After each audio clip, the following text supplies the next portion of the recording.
I want to touch on one thing. I know a lot of people don't really talk about this much, but you were in the position a couple of times when you were like third or fourth in the LCQ, and you were just you were on the last lap. You were in position to qualify and get into the main, and it was either you got together with somebody or you dropped back a little bit.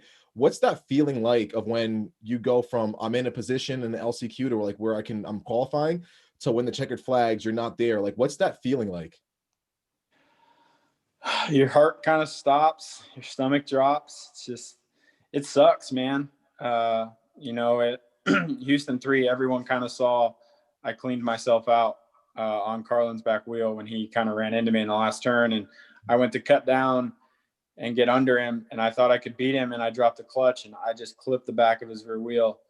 And, you know, I kind of cleaned myself out. And, you know, you see me just look up, and then you just see my whole body language just like go like, oh, man, there it went. You know, I was that close to a main, you know, and it would have been so cool to finally make one, especially, you know, at the first little set of races, just to see hard work pay off. But it's just as cool to me to be able to do it in Indy. But yeah, it sucks for sure to like have yourself in that position and, you know, see guys go by and feel like there's nothing you can do about it because you're trying as hard as you can. Yeah, that's got to be a huge bummer, man. I mean,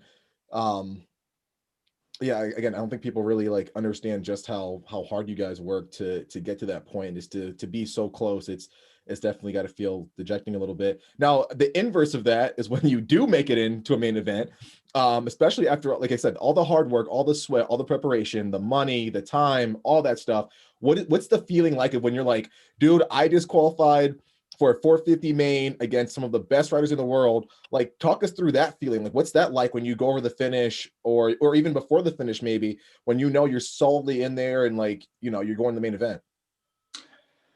It's just a big weight kind of lifted off your shoulders. You know, I mean, there's nothing crazy about it because I get, in one sense, you're like, holy crap, I finally made it.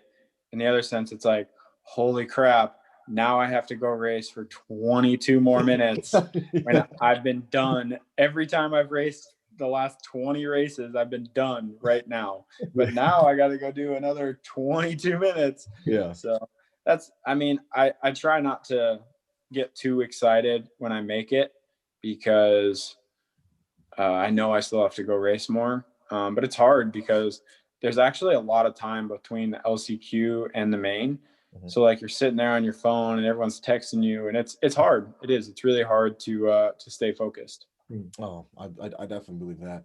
But dude, whatever you've been doing, please keep it up. It's been freaking phenomenal to see like the ascension. And actually I do think the almost coming close to the mains but not making it for the first couple, I think that like gave you extra motivation to keep the grind on. And dude, like literally you look like a whole different rider. So hats off to you. I know it's not easy, especially in a field this deep.